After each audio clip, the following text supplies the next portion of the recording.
रामकृष्ण हरी. कसे आहात आपण सर्वजण? तर आज आलो होतो दिवाळीसाठी गावाकडे. दिवाळीनंतर जो महत्त्वाचा सण आहे तो म्हणजे भाऊबीज, ज्याला आपण होळी या नावाने पण ओळखतो. ही आहे आमची अल्टो कार जुनी पण चांगली. 2-3 महिने झाले गाडी घेऊन. बहिणीच्या मुलाचं खूप चालू होतं, मामा मला फिरवून आण म्हणे. मुलांना कार म्हटलं की खूप असा आनंद होतो. वडिलांना म्हणलं तुम्ही घेऊन जा, त्यांना चक्कर वगैरे मारून आणा. हे आहे माझं छोटंसं घर. कलर मारला नव्हता, थोडंसं पावसामुळे जे शेवाळ होतं त्याच्यामुळे थोडं विचित्र दिसत होतं. पुढच्या वर्षी नक्की कलर मारूया. मी इकडे रेडी झालो होतो टोपी वगैरे घालून. बहिणीला म्हटलं ओळून घे, मला जायचं म्हटलं. मग पुन्हा भाऊबीजेचं खूप असं मोठं महत्त्व आहे. बहीण भावाला ओळखते, देवाकडे प्रार्थना करते आपल्या भावाला आरोग्य आणि धनसंपदा मिळू दे. बहीण नेहमीच भावासाठी देवाकडे प्रार्थना करते आणि माझा भाऊ सुखी ठेव.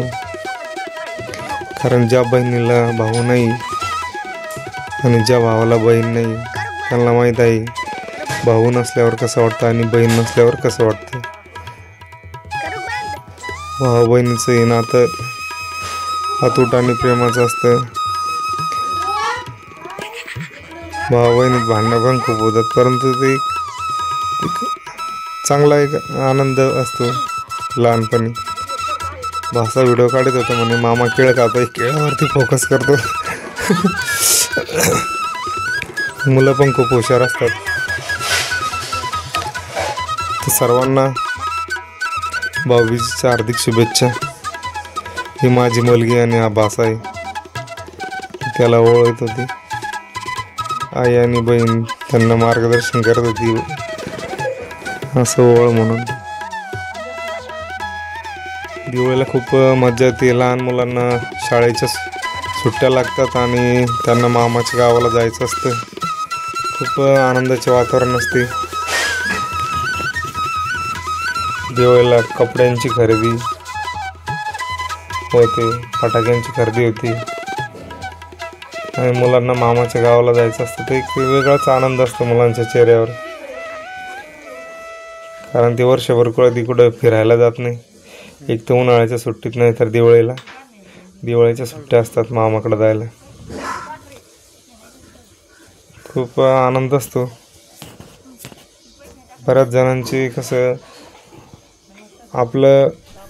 आपण किती श्रीमंत आहोत त्यापेक्षा आपल्याकडं किती माणसे आहेत, म्हणजे आपला परिवार, सर्व परिवार एकत्र आहे का. बऱ्याच जणांचं कसं असतं, म्हणजे घरामध्ये वाद वगैरे असतात, बहीण भावाला बोलत नाही, अशा वेगळ्या प्रकारचे बऱ्याच जणांच्या आयुष्यामध्ये किस्से असतात. परंतु ज्यावेळेस आपला संपूर्ण परिवार आपल्यासोबत असतो त्यावेळेसच खरं घर असतं. ती कविता आहे ना, नुसत्याच भिंती नको, घराला घर पण पाहिजे, घरामध्ये तेवढे माणसं पाहिजे, अशी कविता आहे. का नुसत्या 4 भिंती नको, त्याच्यामध्ये आनंदाने सुखी असा परिवार पाहिजे. आपल्या श्रीमंतीला काही मोजायचं नाही. आपण गरीब जरी असलो, आपण झोपडीत जरी राहत असलो तरी आपले सर्व नातेवाईक आणि आपले सर्व घरातील मेंबर सुखी असेल तर त्याला आपण एक चांगलं घर म्हणू शकतो. आणि सगळ्यांसोबत मी एक व्हिडिओ काढून घेतला आणि घराकडे निघालो.